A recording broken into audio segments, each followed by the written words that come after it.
Ai, devagar, vamos. Uma coisa bacana.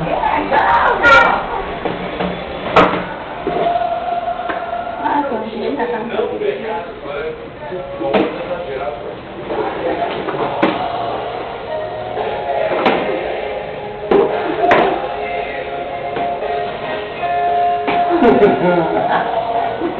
Tá podendo, né? Tá tristinho, né? Tá por isso. Se abusado, rapaz. Agora vira, vamos virar com a bola.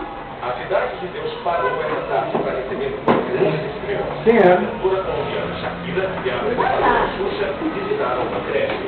Do outro lado da cidade, namora na sacada do hotel e depois sai para passear. Já Lenny Kravitz se apresenta hoje no Rock in Rio, contendo a paisagem de Ipanema. Depois, o cantor e compositor americano, Não quer mais não?